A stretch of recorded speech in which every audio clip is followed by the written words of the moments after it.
Hello friends, welcome to শম্পার রান্নাঘর। আজকে আমি আপনাদের সঙ্গে দারুণ স্বাদের একটি স্ন্যাক্সের রেসিপি শেয়ার করছি। সন্ধেবেলায় চটজলদি এই রেসিপিটি আপনারা বানিয়ে নিতে পারেন। খেতে দুর্দান্ত স্বাদের হয়। সয়াবিন দিয়ে তৈরি এই কাবাবের রেসিপি প্রথমবার বানালে আপনি ভাবতেই পারবেন না যে এটা এত সুন্দর খেতে হতে পারে। রেসিপিটি শেষ অবধি দেখতে থাকুন আর অবশ্যই বাড়িতে একবার বানিয়ে দেখবেন।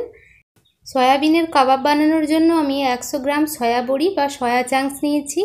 এবার এগুলোকে আমি একটু গরম জলে 10 মিনিট মতো ভিজিয়ে রাখবো। সয়া বড়িগুলো গ্যাসের ওভেনে দিয়ে মোটেও সেদ্ধ করা চলবে না, এইভাবে 10 মিনিট গরম জল দিয়ে ভিজিয়ে রাখতে হবে। দেখুন 10 মিনিট ভিজিয়ে রাখতেই সয়া বড়িগুলো সুন্দরভাবে নরম হয়ে গেছে। এবার এর মধ্যে আমি ঠান্ডা জল মিশিয়ে দিচ্ছি।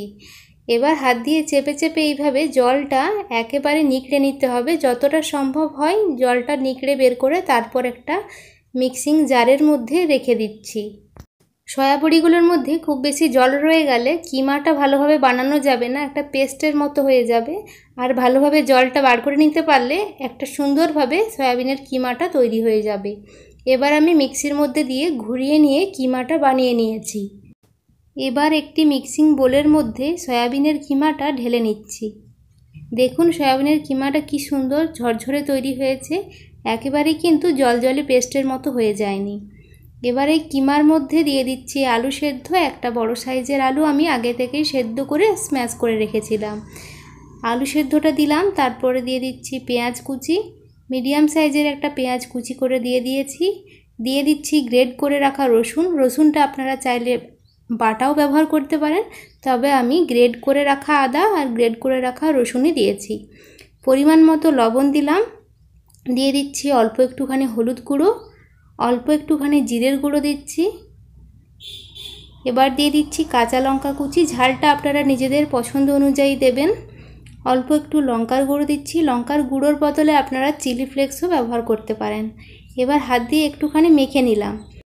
এবার দিয়ে দিচ্ছি কর্নফ্লাওয়ার। আমি 3 টেবিল চামচ মতো কর্নফ্লাওয়ার দিয়েছি। কর্নফ্লাওয়ারের বদলে আপনারা চাইলে বেসনও ব্যবহার করতে পারেন।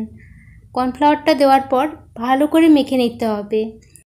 মাখার কাজটা একটু বেশি ভালো করেই করতে হবে, যাতে সব জায়গায় সমানভাবে লবণ ও মশলাগুলো মিশে যায়।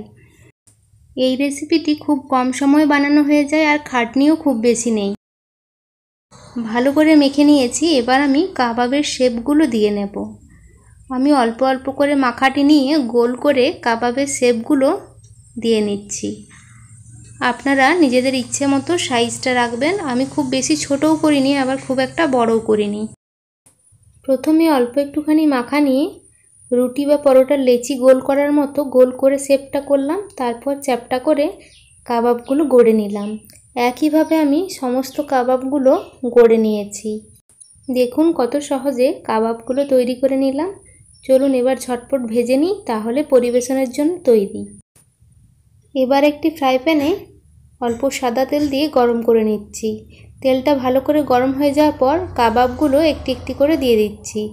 আপনারা চাইলে কাবাবগুলো শ্যালো ফ্রাইও করতে পারেন অল্প তেল দিয়ে, আবার ডুবো তেলেও ভেজে নিতে পারেন, তবে আমি মিডিয়াম একটু তেল দিয়ে ভেজে নিচ্ছি। গ্যাসের আঁচটা মিডিয়ামে রেখে কাবাবগুলো ভেজে নিতে হবে। খুব বেশি আঁচ দিলেও ভেতরটা কাঁচা রয়ে যাবে, আবার খুব কম আঁচটা রাখলেও অনেক বেশি তেল টানবে। তবে যদি শ্যালো ফ্রাই করেন তাহলে কিন্তু গ্যাসের আঁচটা লো হিটে রাখবেন। এক পিঠ হয়ে যাওয়ার পর আমি উল্টে নিয়েছি, তারপর 2 পিঠ ভালো করে ভেজে নিচ্ছি। বেশ লাল লাল করে কিন্তু ভেজে নিয়েছি। এবার তেল ঝরিয়ে ঝরিয়ে তুলে নিলেই তৈরি হয়ে গেল সয়াবিনের কাবাব।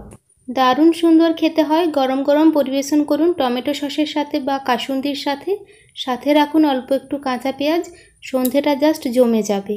এইভাবে একবার অবশ্যই সয়াবিনের কাবাব তৈরি করে দেখুন। যে কোনো চিকেন কাবাব বা যে কোনো চিকেন কাটলেটের স্বাদকেও হার মানাবে। সয়াবিনের কাবাব বাড়িতে বানালে অবশ্যই জানাবেন কেমন হয়েছিল। আর রেসিপিটি ভালো লাগলে চ্যানেলটি সাবস্ক্রাইব করে নিয়ে আমার পাশে থাকার অনুরোধ রইল।